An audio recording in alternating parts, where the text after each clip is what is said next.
नमस्कार, मैं हूं आपके साथ प्रशांत। बॉलीवुड एक्ट्रेस स्वरा भास्कर अपनी फिल्मों के लिए कम और अपने बयानों की वजह से ज्यादा चर्चाओं में बनी रहती हैं। कांग्रेस की सपोर्टर स्वरा भास्कर आए दिन मोदी विरोधी बयान देती ही रहती हैं और अब जब से राहुल गांधी ने, कांग्रेस के पूर्व अध्यक्ष राहुल गांधी ने जब से भारत जोड़ो न्याय यात्रा निकाली है, उसके बाद से ही स्वरा भास्कर लगातार मोदी विरोध में बातें कह रही हैं। ये सभी को पता है कि जल्द ही लोकसभा चुनाव होने वाले हैं। हाल ही में लोकसभा चुनाव की तारीखों का ऐलान हो चुका है।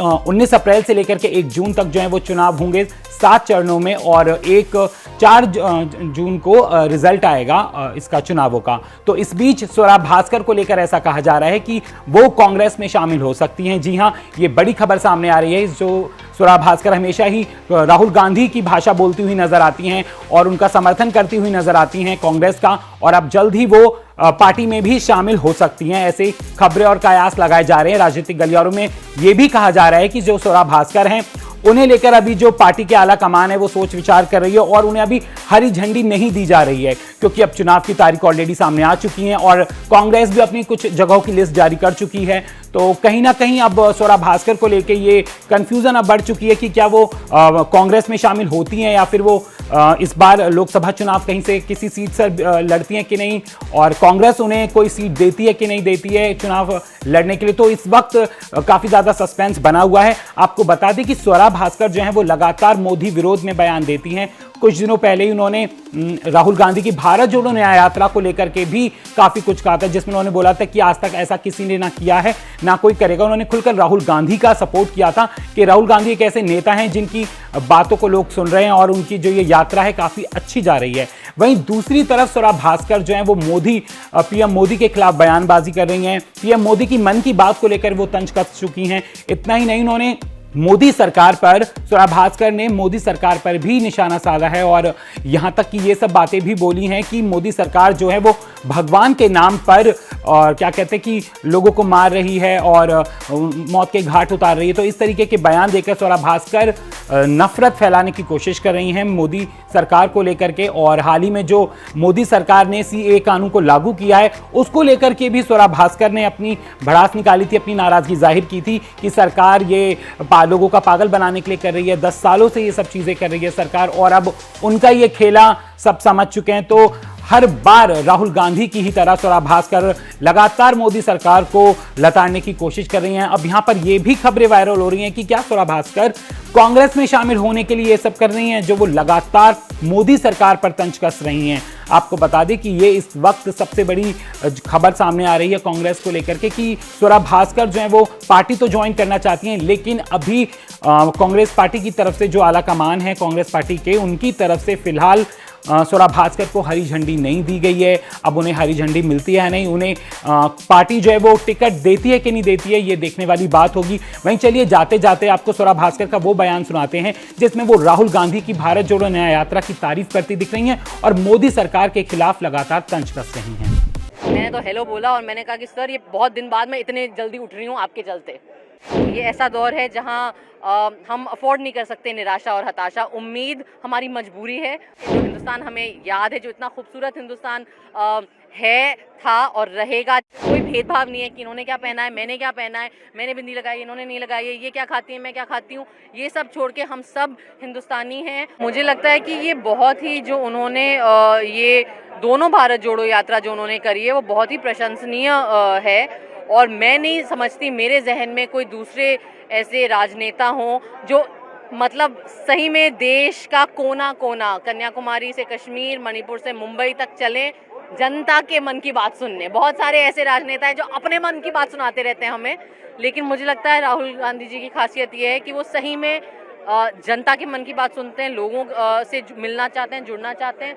और ये जो अभियान है, चाहे वो भारत जोड़ो यात्रा था या ये न्याय यात्रा है, ये बहुत ही अच्छा है।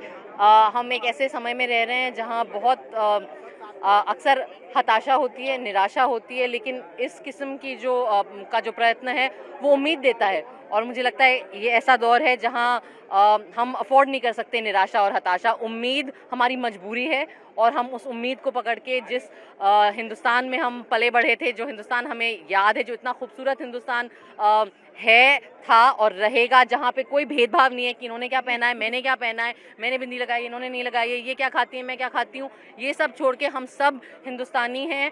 और हमें जो विभाजित करने का प्रयत्न हो रहा है, जो आज सत्ता में एक खास तरीके की राजनीति है, जो नफरत की राजनीति है, जो झूठ बोलकर, जो हमें बहलाकर फुसलाकर एक नफरत का नशा कर रही है, जो हमारे भगवानों में, ये बोलना चाहती हूँ मैं ये आज इस मंच से आपके ज़रिए से ये बोलना चाहती हूँ कि जो हमारे भगवानों का नाम ले लेकर जिस तरीके से नफरत हो रहा है और जिस तरीके से पाप हो रहा है, आप हमारे भगवान का नाम लेकर अगर कत्ल कर रहे हैं तो इससे बड़ा पाप नहीं है। मैं एक हिंदू होने के नाते मैं समझती हूँ।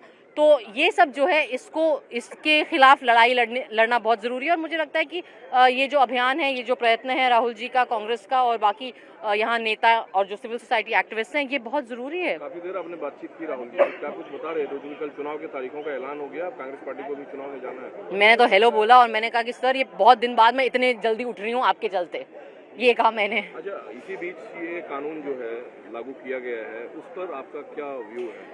कौन सा कानून? CAA। देखिए, सीए तो वो पहले ही ले आए थे।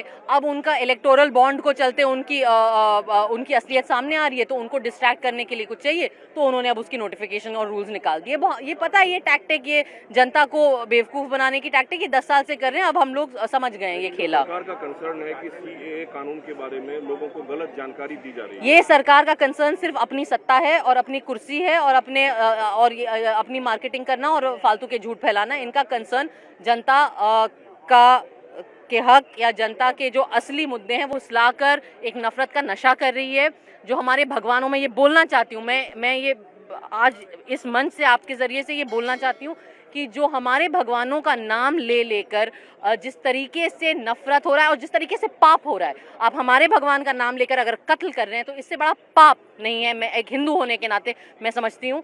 तो ये सब जो है, इसके खिलाफ लड़ाई लड़ना बहुत ज़रूरी है। और मुझे लगता है कि ये जो अभियान है, ये जो प्रयत्न है राहुल जी का, कांग्रेस का और बाकी यहाँ नेता और जो सिविल सोसाइटी एक्टिविस्ट हैं, ये बहुत ज़रूरी है। काफी देर आपने बातचीत की राहुल जी, क्या कुछ बता रहे थे? कल चुनाव के तारीखों का ऐलान हो गया, कांग्रेस पार्टी को भी चुनाव में जाना है। मैंने तो हेलो बोला और मैंने कहा कि सर ये बहुत दिन बाद मैं इतने जल्दी उठ रही हूँ आपके चलते, ये कहा मैंने। अच्छा, इसी बीच ये कानून जो है लागू किया गया है, उस पर आपका क्या व्यू है? कौन सा कानून? CAA। देखिए, सीए तो वो पहले ही ले आए थे। अब उनका इलेक्टोरल बॉन्ड को चलते उनकी असलियत सामने आ रही है, तो उनको डिस्ट्रैक्ट करने के लिए कुछ चाहिए, तो उन्होंने अब उसकी नोटिफिकेशन और रूल्स निकाल दिए। ये पता है, ये टैक्टिक, ये जनता को बेवकूफ़ बनाने की टैक्टिक, ये 10 साल से कर रहे हैं। अब हम लोग समझ गए हैं ये खेला। सरकार का कंसर्न है कि CAA कानून के बारे में लोगों को गलत जानकारी दी जा रही है। ये सरकार का कंसर्न सिर्फ अपनी सत्ता है और अपनी कुर्सी है और अपनी मार्केटिंग करना और फालतू के झूठ फैलाना। इनका कंसर्न जनता के हक या जनता के जो असली मुद्दे हैं वो